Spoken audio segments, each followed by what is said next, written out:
بسم اللہ الرحمن الرحیم سورۃ انزلناها وفرضناها وانزلنا فيها آیات بینات لعلکم تذکرون الزانیۃ والزانی فاجلدوا كل واحد منهما 100 جلدة ولا تأخذكم بهما رأفة في دين الله إن كنتم تؤمنون بالله واليوم الآخر وليشهد عذابهما طائفة من المؤمنين. سورۃ نور مدنی ہے اور اس میں 64 آیتیں اور 9 رکوع ہیں. موجودہ ترتیب میں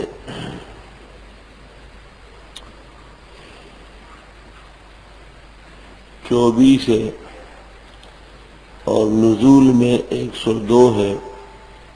سورۃ حشر کے بعد نازل ہوئی. اس سورت کا مقصد ہے دفع الفحشاء، معاشرے سے ایسے حالات ختم کرنا جن کی وجہ سے انسانیت تباہ ہوتی ہو، اور ایسے حالات 4 ہیں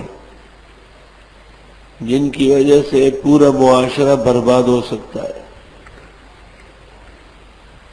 اولاً زنا ہے، ثانیاً خداوند تعالیٰ کے قانون کا عدم نفاذ ہے، ثالثاً اتہام احسان ہے، اور رابعاً عدم حجاب ہے.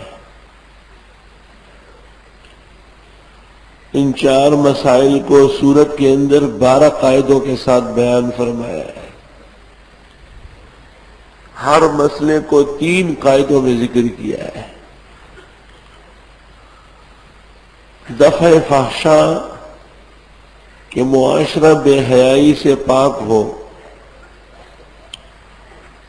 اس کے لیے قرآن کریم نے سورۃ نور کے اندر 4 انتظام فرمائے ہیں.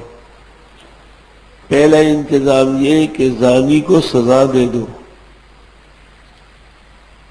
دوسرا انتظام یہ کہ ان پر رحم نہ کرو، خدا کی گرفت میں ان کو پکڑو. تیسرا یہ کہ جو تہمت لگائے اسے چھوڑو نہیں، اور عفیفہ اور پاک دامن پر تہمت مت لگاؤ.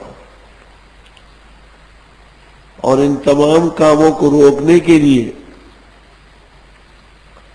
معاشرے میں حجاب اور نساء اور رجال کا عدم اختلاط. پوری صورت کے اندر یہ 4 اصول اور 4 قسم کے انتظامات چلائے گئے ہیں. آج بھی اگر کسی ملک میں یہ 4 انتظامات کیے گئے، وہ معاشرہ گناہوں سے اور بالخصوص فواحش سے پاک ہو جائے گا.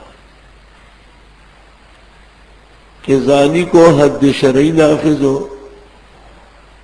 اور اس سلسلے میں کسی رعایت اور نرمی کو قریب نہ آنے دیا جائے.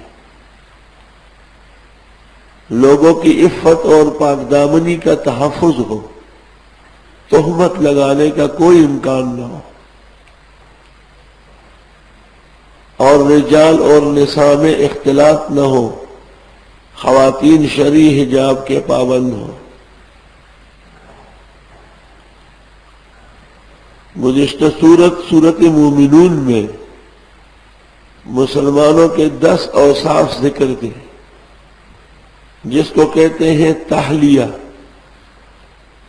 حلیہ کہتے ہیں زیور کو، یعنی مسلمانوں کا اچھے صفات سے آراستہ ہونا. تو سورۃ نور کے اندر تخلیہ ہے، یعنی مسلمانوں کا ان برے واقعات سے اور ان مذموم اعمال سے پاک ہونا اور بیزار ہونا ضروری ہے۔